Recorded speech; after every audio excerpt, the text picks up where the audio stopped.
अस्सलाम वालेकुम प्यारे दोस्तों। आज उर्दू कहानी में हम बहुत मज़ेदार और बहुत ही मशहूर कहानी पढ़ेंगे। इस कहानी को तो आप सभी जानते होंगे। इस कहानी का उन्वान है लिटिल रेड राइडिंग हुड। जी हाँ, तो आइए इसे शुरू करते हैं। एक दफा का जिक्र है कि जंगल के करीब छोटे से गांव में एक लड़की अपनी अम्मी के साथ रहती थी। उस लड़की को प्यार से रेड राइडिंग हुड कहते थे, क्योंकि उसकी अम्मी ने उसके लिए सालगिरह पे बहुत ही खूबसूरत लाल कोट और टोपी तोहफे में दी थी।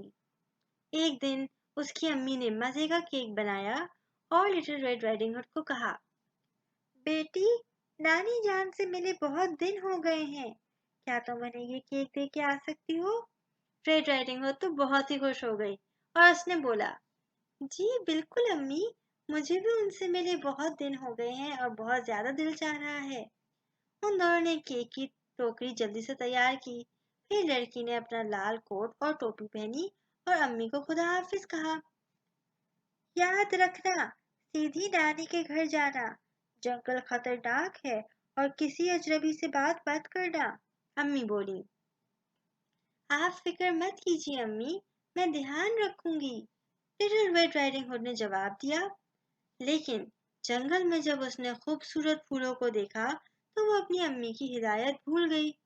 उसने गुलाब तोड़े, तितलियों को उड़ते देखा और फिर मेंढक की आवाज सुनी। उसे तो बहुत मजा आ रहा था और वक्त का पता ही नहीं चला। दिन से शाम हो गई और पीछे से एक बड़ा सा भेड़िया आ गया। रेड राइडिंग हुड बहुत घबराई, मगर भेड़िए ने नरम दोस्ताने लहजे में कहा, तुम कहाँ जा रही हो लड़की? मैं मैं अपनी नानी के घर जा रही हूँ केक लेकर, वो जंगल में रहती हैं। रेड राइडिंग हुड ने जल्दी से जवाब दिया और वहां से भाग गई। भेड़िया बड़ा चालाक था। वो तो और भी जल्दी नानी के घर पहुंच गया और दरवाजे को खटखटाने लगा। दरवाजा खुला है, आ जाओ अंदर, नानी बोली। भेड़िए ने जल्दी से नानी को अलमारी में बंद कर दिया और उनके दूसरे कपड़े पहने और उसने फिर अपनी नानी का परफ्यूम लगाया और बिस्तर पर लेट गया। थोड़ी देर बाद रेड राइडिंग हुड ने दरवाजा खटखटाया। कौन है? भेड़िए ने नानी जैसे लहजे में पूछा। मैं हूँ, आपकी रेड राइडिंग हुड, लड़की बोली।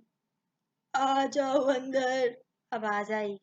रेड राइडिंग हुड घर के अंदर आई, मगर वो अपनी नानी को पहचान नहीं पा रही थी। वो बोली, नानी, आपकी आवाज को क्या हो गया है? मेरा गला खराब है। पर नानी, आपके कान इतने बड़े क्यों लग रहे हैं?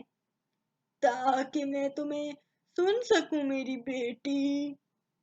पर नानी, आपकी आंखें इतनी बड़ी क्यों हैं? रेड राइडिंग हुड ने पूछा। ताकि मैं तुम्हें अच्छी तरह देख सकूं मेरी बेटी।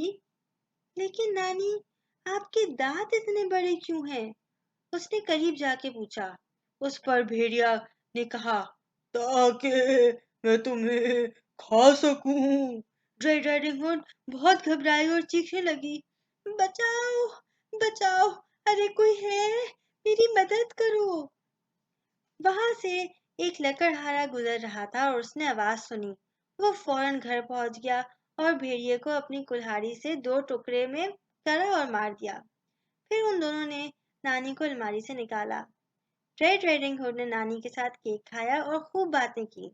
लेकिन रेड राइडिंग हुड सबक सीख चुकी थी और नानी से बोली, अब मैं कभी जंगल में अकेले नहीं जाऊंगी और अजनबी से तो बिल्कुल भी बात नहीं करूंगी। कहानी खत्म। उम्मीद है कि आपको ये कहानी पसंद आई होगी और मज़ीद ऐसी कहानी सुनने के लिए इस चैनल को लाइक, शेयर और सब्सक्राइब कीजिए और बेल आइकन को प्रेस कर दें ताकि जब भी नई कहानी हर ट्यूसडे को अपलोड हो तो आपको नोटिफिकेशन आ जाए। शुक्रिया।